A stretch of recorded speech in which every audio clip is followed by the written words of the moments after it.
Are you tired of self-doubt holding you back? Have you ever wished you could have the confidence to face your fears, go after your wildest dreams, and the tools necessary to live your best life?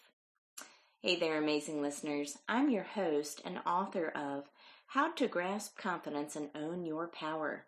And I've made it my mission to help you break free from self-doubt and embrace confidence. Subscribe now and join us as we unlock the secrets to unshakable self-assurance. Let's dive in.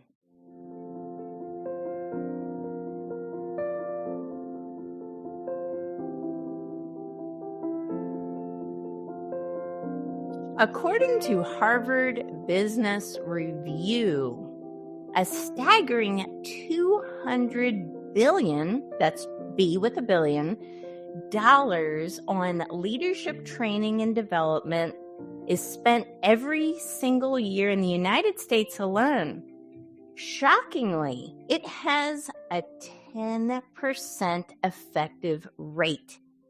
Now, this may come as a shocking surprise to you, or it could be anecdotal, because maybe you've actually experienced this before, whether it was in a previous company you worked for, if you were an employee, or in a leadership position.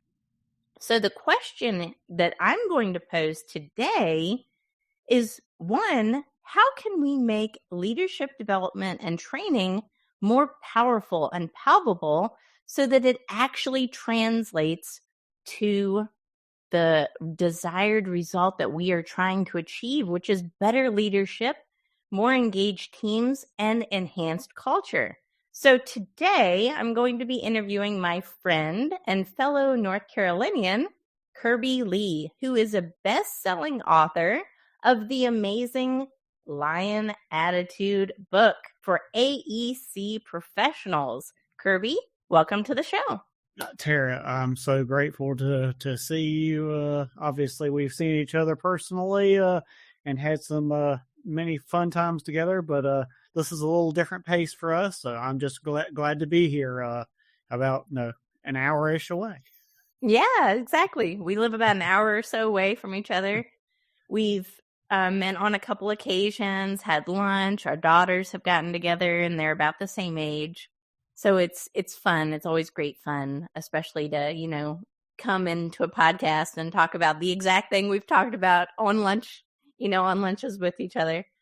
But this is a really staggering stat, Kirby, that $200 billion every single year in the United States essentially is wasted. Yeah. I would love for you to talk a little bit about that, because I think a lot of people are going to be shocked by that statistic. Because here's something that you told me as well. The United States government is actually better at spending money than these leadership training programs are. That's a better effective rate. Yeah. So Tara, that $200 billion, to put that in perspective, is, if you look up the annual revenue, the annual spending budgets of all 50 states, $200 billion is, there are only 2 states of 50 that spend more money than we waste every year on leadership training. There are 2, and that was, I think, Texas and California. Of course, you can research that. There are only 2, and I believe those are the 2. So isn't that crazy that we waste more money every year than what Texas and California spend in their budgets? Every state other than those guys. So that's totally nuts. The other really riveting stat behind that leadership training is that, obviously what you really want to know is like, well, why is it so ineffective? And that why are we wasting so much money? You think about like the effectiveness. If we made leadership training even 1% more effective, that would result in $1.8 billion every year saved, which is staggering. And that's every year, Tara. Every year. So obviously the leadership training that's out there, the Harvard Business Review gets into studies about that. what really caught my attention, and obviously it was part of the origins of the book, was that what that tells you is that almost all leadership training out there that is taught and provided by outside consultants, that most of it does not work. Either it is taught by people that have never been in the field that they are providing that training for. They don't have the ability to execute it effectively, for the audience, or the audience, or some combination of the audience doesn't know how to receive that information that this person is trying to teach them. And that is just mind blowing. Tara, tell me what you've seen. I mean, based on your career. Absolutely. I talk to a lot of people, Kirby, right? So I'm pretty passionate about leadership. I've had my own struggles with leadership, both in my corporate days and, with my own company, right? What I've noticed is that it's generic, it's cookie cutter, it's one size fits all. It's not customized whatsoever. More importantly, I think even beyond that is that the people who, I can't say everyone, but I'll say a vast majority, who are claiming to be these leadership experts and trainers have no actual leadership acumen and experience. So that's a big one. They've never delivered the results they claim that they can help other companies with. That's on right. themselves. See, I think this is really important because in order for you to transfer knowledge, it can't be theoretical concepts. That's right. And expect someone else to understand it and apply it and actually get a benefit from that. What do you think about that? Well, that actually ties to a concept that was designed as part of the book, The Line Attitude, which was built for the AEC industry, which AEC, for our people that aren't familiar with that, is architecture, engineering, construction. So, imagine, Tara, you're an AEC professional and, you say, well, I need some leadership training. And you're like, well, I'll just go hire my local dentist. That should work, right? I saw him on LinkedIn. He looks great. He gives great TED Talks and looks fantastic on stage. He should be the perfect person. And so, one of the flaws that the Harvard Business Review points out is that there's that acumen part. And I think some of that ties into an outer leadership component that most of those trainers don't have, and that's the ability to deliver results, which is the action component, and it's tied to the book of the impact formula that I wrote, and then the connection. And so, otherwise, without being able to deliver results, and show people how to execute, the training that you're supposedly saying that you're an expert in and that you supposedly can deliver results on, ultimately your ability to do those things is not there. And then ultimately, Tara goes hire Kirby as some outside leadership trainer that doesn't know anything about the field to solve her problems. She pays me $25,000 or whatever. I come in, give this generic cookie cutter presentation because, well, it just worked as being a dentist. Why can't it work for this? Because that's what most of these trainers will try to sell you on, is that it should just work everywhere. And unfortunately, the problem is that doesn't work for our industry, and it doesn't work for other fields too. If it worked, we wouldn't be wasting $180 billion every year. Exactly. It's incredible, right? Now, I will say this. I don't know what your experience was in corporate, but for me, I was hired as, a relationship manager. So it was basically an outside sales role. And then I was promoted to a regional sales manager role. And then I was promoted to a corporate sales director role. Yep. Kirby, at no single point did I get leadership training. Yep. Facts. So there's a point as well that, these training leadership programs are out there. I've never seen them from my personal perspective, right? Yeah. Not once did anybody offer guidance to me on how to mentor someone. It was always you're doing this wrong, but never a detailed explanation. So I honestly can't speak on this from the corporate side because I never experienced it myself. What are your thoughts on this? This is a whole different problem that we're talking about now, but what are your thoughts on that? Because this is clearly needed. People don't know how to lead others naturally. Nobody is born understanding how to be a manager, how to look at metrics that are important, also how to lead another human being to success. So why are some companies just simply not doing it?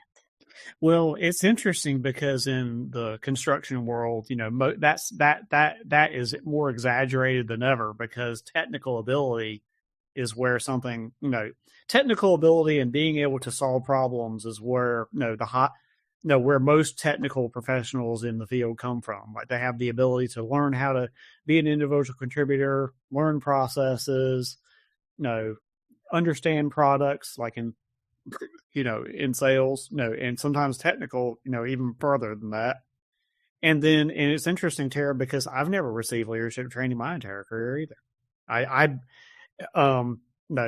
worked as a professional engineer. I worked as a designer. During my entire time, no one gave me any leadership training. They just said, well, Kirby, you're a designer. You become a registered professional engineer now. Okay, just go run projects. Just go run projects and go figure it out. And it's almost like, Tara, this is like a comedy of errors. I mean, so the first error is that most people don't receive leadership training at all. Then the second thing goes back to our first thing. Then you say, well, Tara's struggling. She's having a really tough time, now that I promoted her because she was a great salesperson. And, based on this theory that, well, Michael Jordan was the greatest player ever. He should be the greatest owner ever too, right? Well, for all you people that want to Wikipedia that, Michael Jordan was not the greatest owner ever. Exactly. It doesn't always translate, right? And I think that's important. Now, it seems like maybe all of this leadership training is only at the top, but it doesn't filter to the bottom. Maybe. Or it doesn't filter even to the middle. So that's interesting. And again, I wouldn't know. I couldn't speak on that because I have never personally witnessed that in my corporate career, right? But yeah, it is interesting. And I do think about this a lot because I'm very passionate about this topic of leadership. And for me, it starts with self, right? It starts from within. You can't be a leader of many until you become a leader of one first. That's pretty important. And I think we can all understand and relate to that. But I've never heard of a leadership development program that focuses on that. Yeah, and that's what's interesting is that, so like that's, I mean, it sounds like comedic is that, you go through these steps. You're an individual contributor. Tara, you're crushing it in sales. You're out there and someone promotes you because you've been doing so great in sales. You don't receive any leadership training. But what's also that inner leadership that we're talking about ties to a stat that 72%, and it was a recent thing that was in Gallup, of the workforce is not engaged and has no idea why they're even doing what they're doing. Yes. So imagine that, Tara, you, the average person that gets promoted from being a salesperson into being a regional salesperson or a sales manager, having no idea why you're even doing what you're doing to begin with. You're just saying, well, I just like selling. I was like, well, that's great, but that's not going to be enough. And so that was something that I delved into as part of the book for the AEC industry, was to teach people how to execute inner leadership, what that system looks like, what happens if you don't do it, and getting it into a very technical breakdown, process-oriented format, because for most technical fields, specifically in construction, there's a very specific process of how you do things, because if they're not done right, then obviously there's all kinds of not so great things. Imagine, Tara, you being a developer deciding to build a building, right? And your contractor coming over and saying, I don't need none of those plans. We can just go build it and figure it out. I would not say that, by the way, because I would have no idea what I was doing. But yes. But imagine like any engineer, architect, or contractor just randomly, no one randomly builds a building. There's a process and a system of how it's built, from going through concept through to, engaging stakeholders to making sure that it can be permitted by the government as terms of that process, making sure that it's built in the field in accordance with the plans, making sure that there's not issues in the field. And, there's a very long process in the AEC field where everything is done very systematically. And so that's where the inner leadership that I taught that comes out of the book is tied in a systematic process, because ultimately that the first three parts of inner leadership is intention and motivation being purpose. Imagine that, Tara. 72% of the people have no purpose or idea why they're even doing what they're doing. Yeah. Then they don't know. Then they get promoted, and then they say, Tara's struggling. That's it. I'll just hire this outside consultant that'll solve the problem. That'll fix it. Then we get back into the stat that we discussed in the beginning. And then SHRM, and people can check this. This was a recent thing that came out even after the book was done. Bad leadership, as a result of bad leadership training, is $9 trillion of waste worldwide. $9 trillion. That's more money than the entire U.S. government, federal government, state government, and all local governments combined spend every year. And it all starts at that training. Like, if that training was more effective, you'd have better leadership and you wouldn't be wasting billions and trillions of dollars every year. Wow.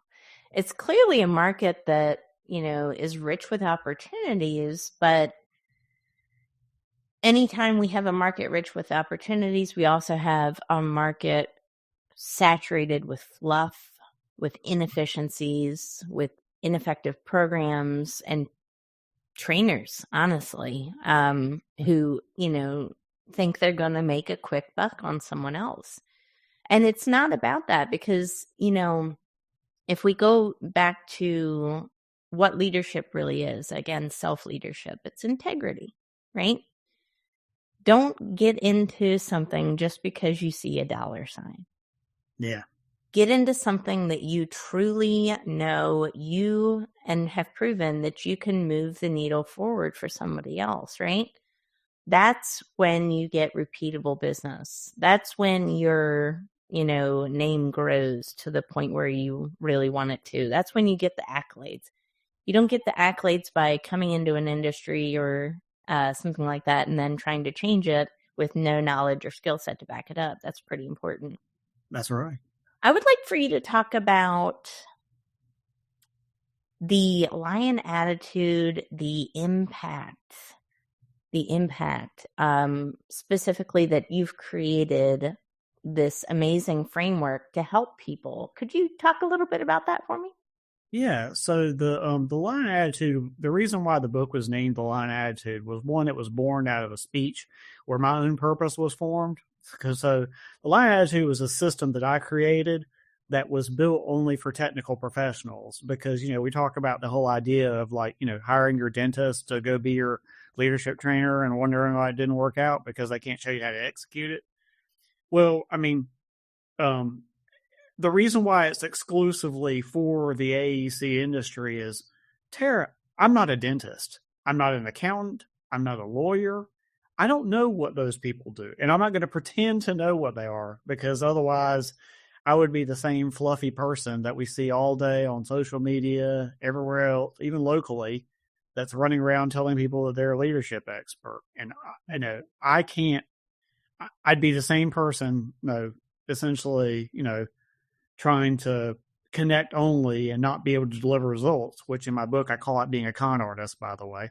So that's what happens when you do that. You con people, basically. Yep. And so the impact formula was designed to show you with math that's built in an 8th grade form that any person can understand, because in my field, there are construction workers on a job site that, most of them may not have even may not even finished high school. Some of them just went to high school and then they joined the trades, which, obviously is a big movement, to get people in the construction field in an industry where people are leaving and running from instead of running towards. So teaching people the I, M, and P, which is the intention, motivation, and purpose, right? That's the inner leadership half of the book, right? And then the outer leadership is the action and connection. And that's being able to do both of those things at the same time. So learning that inner leadership allows you to balance that ability of action and connection. And lions, interestingly enough, just historically for over 10,000 years for their existence, have shown complete mastery of all 5 of those things. And so by doing intention, motivation, purpose, action, and connection, that creates the triumph, which is at the end of the math. And so what you can see looking at it is that when you're not doing those things, there's letters missing in your math. You can't make the T add up.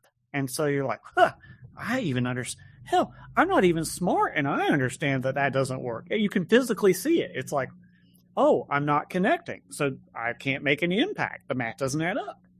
So that's where that's the idea of the system is using the inner leadership to build that unbreakable purpose of why you're doing what you're doing, and then applying that towards other people to learn the ability and balance action and connection. Because lions, for example, every action, when you think of lions in action, they do this every day. They're the greatest hunters of all time, doing things. They don't have any advantages over other animals. They camouflage themselves. They hunt at night, but yet what also makes them different is they also have the ability to connect. And they are one of the most social animals in the world to create prides and community. They work well in teams. They have a systematic process where the lioness does most of the hunting. The male lion is the protector. Their role is to protect the pride, while other animals can't hunt them down while the other ones are hunting, and keeping them in a vulnerable state. So they have this flawless synergy. And so, hey, I mean, being a lion isn't a bad thing. It's only worked for 10,000 years, right, Terry? Great. I love that. Well, and what you're describing is something I'm pretty passionate about too. It's individual purpose meets a team purpose, right? Mm-hmm. And all too often in companies, especially the larger, bigger companies, you can get siloed. It can be a atmosphere of competition internally. I like to think of a company as a body, right? So you're talking about it as a pride, as a body. If we have individual cells within our bodies that want to compete and hog all the resources and want to do the job and work of other cells, what eventually happens? Well, it turns into autoimmune disease, right? And it ends in really bad things happening within the body. It could be autoimmune disease. It could be cancer.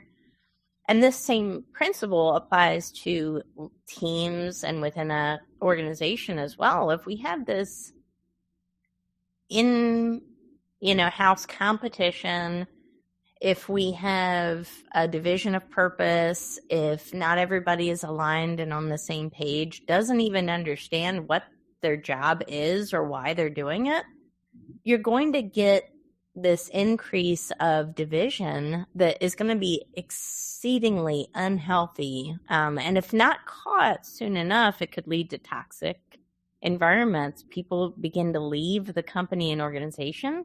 And then this day and age, what do? Well, they could blast it on social media, put it on Glassdoor.com as a negative review, right? And then that leads to brand reputation management. So the big picture and scope of all of this is that when you intellectually put in the intention of having really strong leadership development training that is specific to the field and industry that you're in and ultimately customized to the problems that you have, it leads to less division. It leads to increased customer retention, employee retention, ability to attract and retain top talent. It could lead to growth and scalability of your business. But the opposite is true if you don't incorporate this, right? It could actually lead you to dying on the vine and becoming irrelevant. So this is really important. And this is not something that, companies should just brush off, right? That's right. I mean, it's the $180 billion problem. I mean, imagine what many industries, including the AEC world where I've spent my entire career, imagine what it would have looked like if leadership training was even 50% effective. It was 50, like most of the issues that many fields face, like for example, in construction, is having women in construction and women in STEM and engineering. For the longest time, women ran out of construction. They're like, this is too tough for you guys. You can't. But yet, but yet now that we're in a labor shortage, we ran people out. It's like our industry created its own problem, and now we're begging people to be part of an industry that people have thought, well, this is the last place I want to be. So yeah, it's that important, and solving this problem, I don't say that solves all the world's problems, for corporate development and all that, but I would say that it should solve the biggest problem. Yes, absolutely. I agree. So important. And again, this is savings, right? It's an investment. A proper investment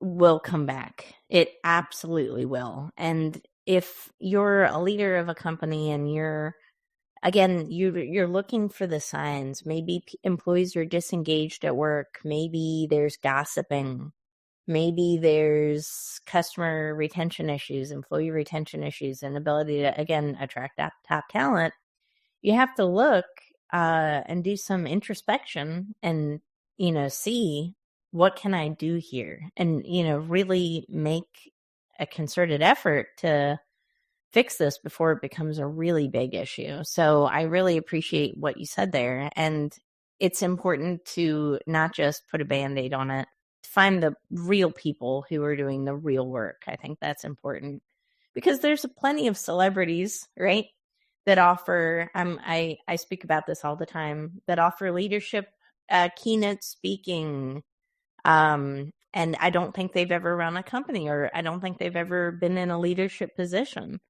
So it's hard to find, filter through the fluff, as it were. But so imperative and important to do, because ultimately it's the future of your entire organization, right? And it's your name, it's your brand name.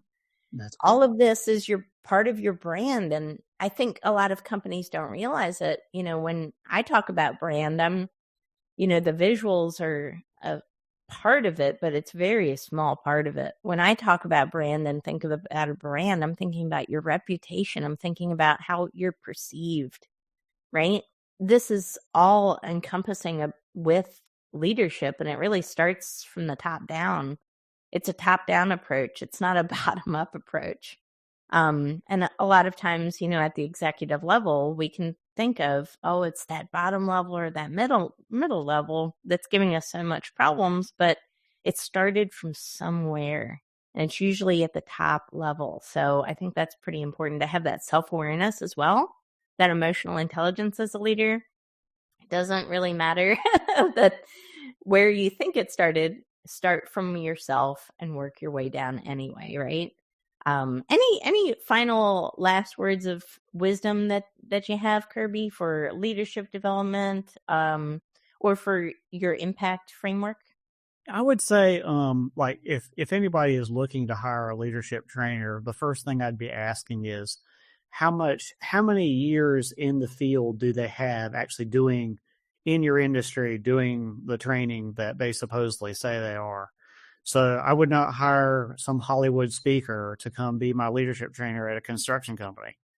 Yeah, it happens every day. And yet the effectiveness of that is basically 10%, which is how much money, that represents that the Harvard Business Review. I would say the other part is that there's the impact framework, and it's just making sure you know why you're doing what you're doing, which is part of that first half. And then because that first half is solid, your ability to learn how to deliver results, take action, and then connect and create community comes together. It's possible to do those things. Without that inner leadership, your ability to do both of those things is not possible. You will be an A only person, which is an attacker, by the way, and that used to be me. And then, or the connection only focused person, which is the con artist. And so obviously you can look at that and say, well, there's letters missing in the math. It doesn't add up. Well, that's the point, is you want to make sure that, and that's what makes lions so rare. They're the only animals that can do both of those things masterfully at the same time. And yet they've got that aura and power of leadership that almost nothing on the planet possesses.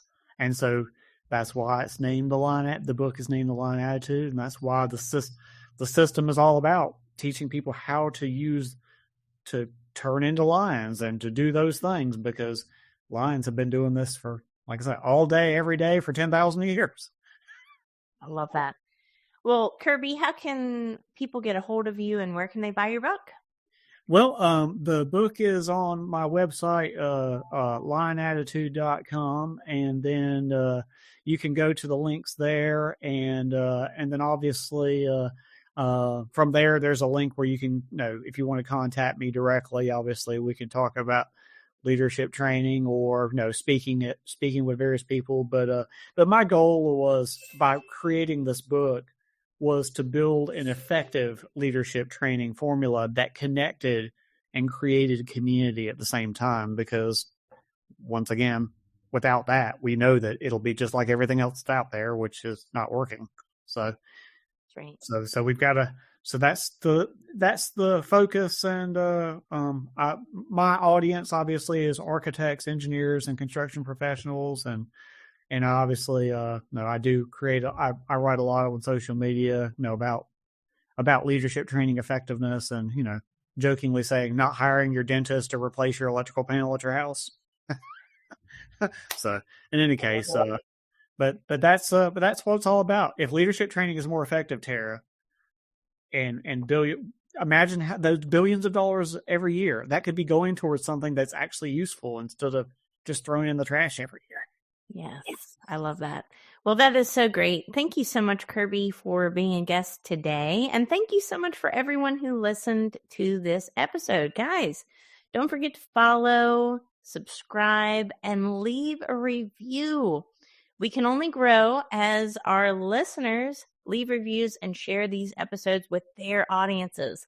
So please keep the shares, the likes, the reviews coming, because I read every single one personally. And I love them. So thank you so much for everyone who tuned in today. And we will catch you on the next episode. Take care. And that's a wrap for this episode of Grasp Confidence. Thank you for joining me today and investing in yourself. Remember, building confidence is an ongoing journey, and each step you take brings you closer to the empowered, fearless version of yourself that you were born to be. Don't forget to visit my website, follow me on social media, and purchase my book, which is available on Amazon. Thank you for listening. We will see you on the next episode. Stay confident.